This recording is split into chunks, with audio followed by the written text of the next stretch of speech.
Shqipëria, Kosova dhe Kroacia nënshkruan deklaratën e përbashkët të bashkëpunimit në fushën e mbrojtjes mes tre vendeve, gjatë një interviste të dhënë për televizionin 6+1 Vlora, me njëherë pas nënshkrimit të kësaj marrëveshje. Ministri i Mbrojtjes Piro Vëngu tha se kjo është një marrëveshje shumë e rëndësishme, pasi ka ardhur koha që vendet tona të përballen me shumë sfida në fushën e mbrojtjes dhe sigurisë. Marrëveshja e sotme në fakt është e rëndësishme për tre arsye. E para sepse të treja vendet janë aleate të natyrshme, sidomos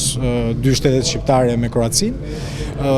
Kemi një vlerësim të përbashkët të rreziqeve dhe të kërcënimeve që i kanosin rajonit, qoftë kërcënime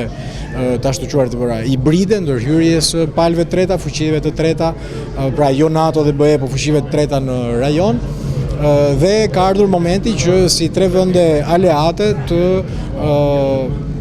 përballemi me gjitha këto sfida, e para duke fuqizuar industrinë e mbrojtjes, duke bashkëpunuar për të fuqizuar industrinë ushtarake të prodhimit në Kosovë, në Kroaci dhe në Shqipëri. E dyta, për të pasur një bashkëpunim edhe më domethënës se më të thelluar të forcave tona të armatosura të treja vendeve, sepse të treja vendet kanë edhe një bashkëpunim ushtarak dhe prezencë në misione ushtarake në rajon, qoftë misione me aleatët tanë ndërkombëtar, qoftë misione të Bashkimit Evropian, dhe e treta për të përpjekur për të kthyer vëmendjen e NATO-s shumë e më shumë drejt nevojave të këtij rajoni, qoftë në hapësirën adriatiko-joniane, qoftë edhe për vetë rëndësinë që ka për sigurinë tonë të kombëtare, çështja e Kosovës, integriteti territorial i Kosovës, e ardhmja e Kosovës dhe integrimi i saj në strukturat euroatlantike. Ministri i Mbrojtjes së Kosovës, Eyup Maqedonsi, theksoi se është një marrëveshje jashtëzakonisht e rëndësishme mes Kosovës dhe Shqipërisë dhe bashkëpunimi në fushën ushtarake. Sot këtu po vim pas një nënshkrimi të një marrëveshje jashtëzakonisht të rëndësishme në mes të Republikës së Kosovës, Republikës së Shqipërisë dhe Republikës së Kroacisë, që është një bashkëpunim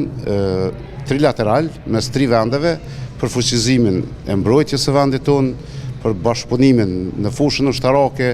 por edhe të industrisë ushtarake. Pas nënshkrimit të deklaratës së përbashkët të bashkëpunimit në fushën e mbrojtjes, Ministri i Mbrojtjes Piro Vëngu dhe homologu i tij kosovar, Eyup Maqedonsi, udhëtuan drejt Vlorës për të ndjekur nga afër ndeshjen e Ligës Unike në basketboll për femra dhe si një mesazh mjaft domethënës bashkëpunimi mes dy vendeve. E përmbyllim ditën pas edhe konsultimeve bilaterale të mbrojtjes në Vlorë, pasi edhe homologu i Kosovës ka një histori të veçantë që e lidh me Vlorën, dhe sot kemi ndeshjen e Ligës Unike të vajzave të basketbollit, kampioneve tona të flamuritarit dhe gocave të pejës, dhe gjykuam që simbolikisht edhe ta jepnim këtë mesazh mbështetje dhe uniteti. Prandaj është një moment i veçantë që ta përfundojmë këtë ditë që ka filluar me sukses në mëngjes, në mbrëmje këtu pikërisht në Vlorën e Ismail Qemolit, në Vlorën e pavarësisë dhe të djepin e patriotizmit,